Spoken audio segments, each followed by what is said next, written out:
What is good? Osiris here, stuck in the middle. Thank you for joining. Let's talk about this. Vaush, Vaush, the famous streamer. Talented dude. Disagree with him a lot, but I just want to make sure it's clear. Talented dude. But it's not really about him. It's about neo-Marxism and how you see that play out. And one of my pet peeves is people who use the term diversity, equity, inclusion. Those terms are not bad words.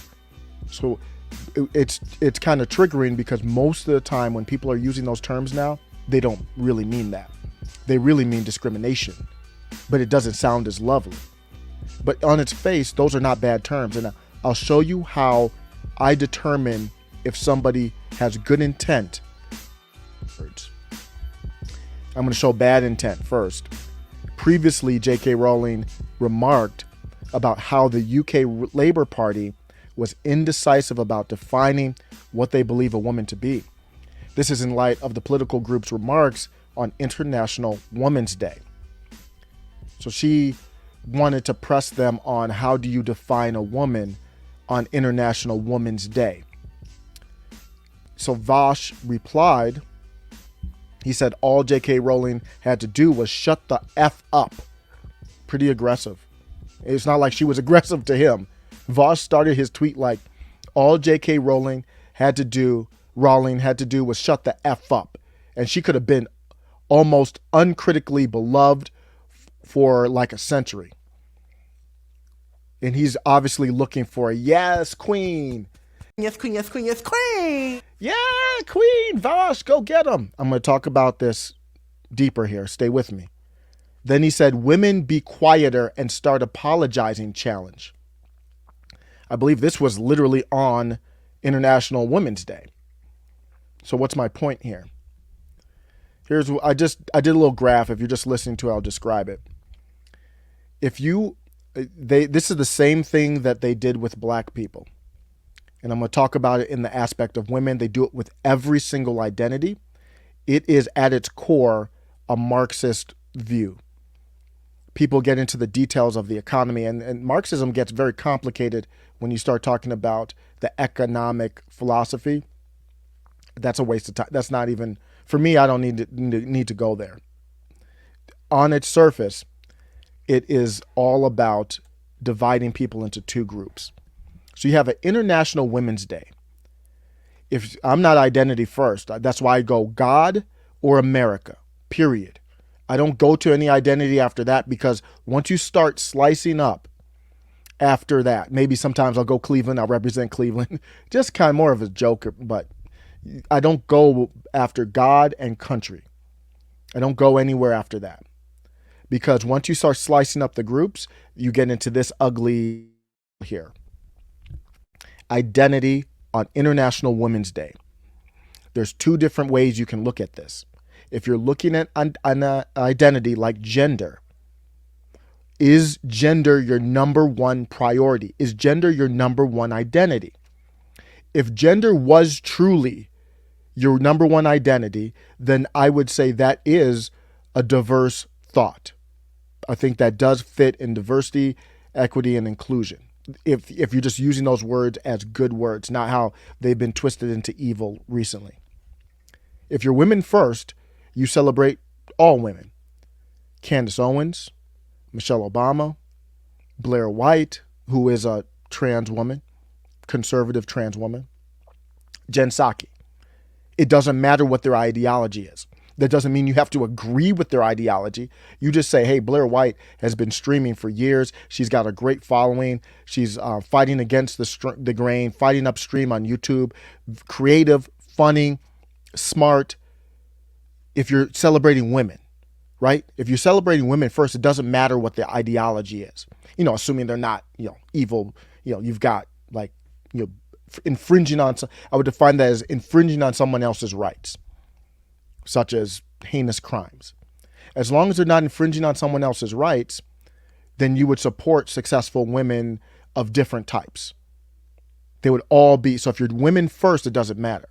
But that's not what we have. That's why Vaush went after J.K. Rowling because she's not in the same ideology. So they're not celebrating Women's Day. They're not doing that. That's what Women First would be. That's what an International Women's Day would be. You would celebrate J.K. Rowling as well, whether you agree or disagree. You would celebrate libertarians. Everything would be in that pot. It'd be women first. Let's just celebrate women. No, what we have is an establishment celebration. All of these holidays, they're doing the same thing with Independence Day, Memorial Day. All these holidays are turning into a establishment first.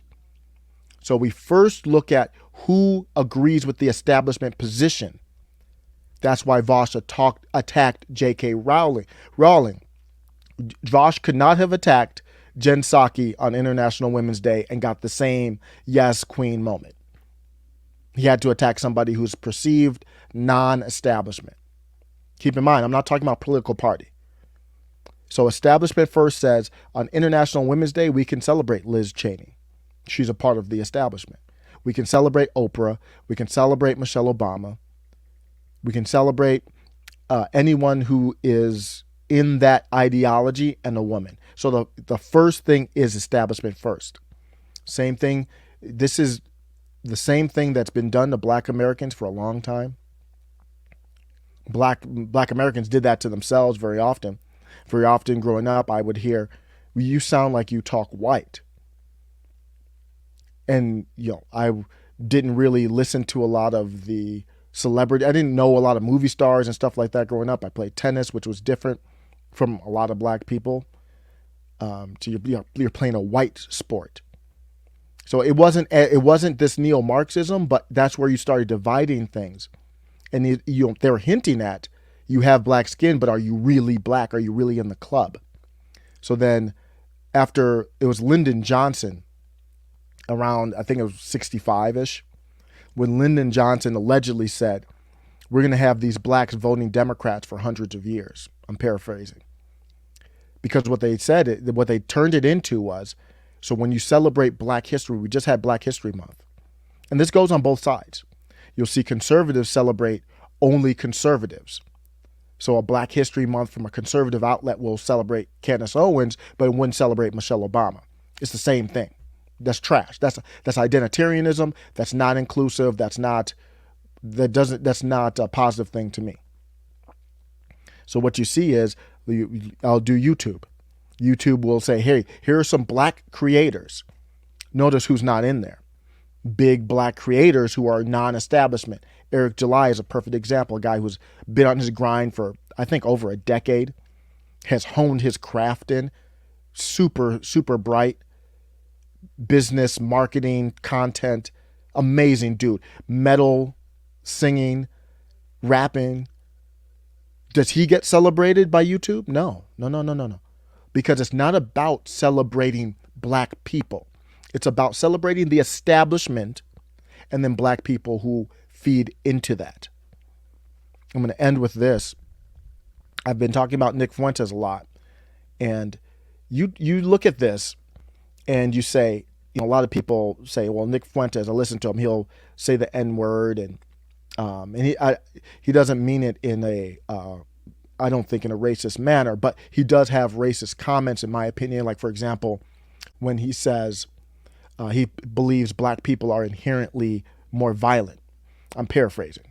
I hate talking about people who don't have a chance to, defend themselves, but that's my impression from him, which I disagree with. But I agree with him on probably about 90% of other things, though.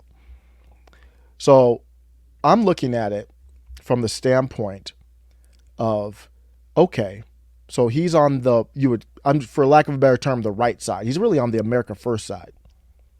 And they ostracize him. And if you have any association with him, you are tainted. But here's what they do on the left. At a leftist organization, this is what they did.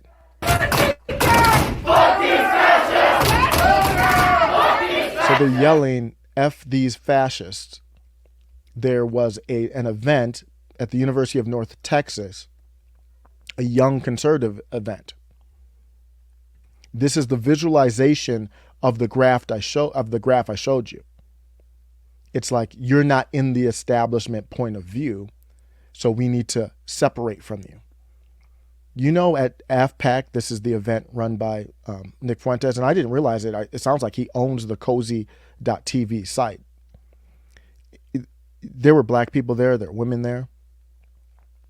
Look at the LGBTQ movement. We've already seen it. Andy Ngo can't come to these liberal universities. He's an Asian gay man. They don't care about identity. They don't care about that identity at all. They care about, are you establishment or not? Then within that, we can celebrate everyone separately. So how is that different than Nick Fuentes? It's worse. The one group that I think Nick Fuentes, I'd be curious, if you're LGBTQ, would you be able to go to AFPAC? I'm sure somebody there is gay. I don't know if they're openly or not. But from listening to him and getting into him a little bit more, that's the only group that I would say, I don't know if they could show up there. But when you look at the leftist side of things, it's anyone who openly talks about non-establishment things. So at the very least, they're both the same. So if you go to a university and speak, does anyone hit you with a stigma of how can you be with these bigots or insensitive or these people who discriminate? But if you go to a Nick Fuentes event, that's what the label is? Man, y'all can kick if that is your take. After I break this down and show it to you that they're the same thing, they label it diversity, equity, and inclusion. Again, those things are not bad on its own, but the way that they use it, this crowd here at the university, they would use those terms. That's not really what it is. That's discrimination. That is, at least, I think Nick Fuentes is less of a discriminator than this. But let me just give it to you. At worst, they're both the same. You see how they play games?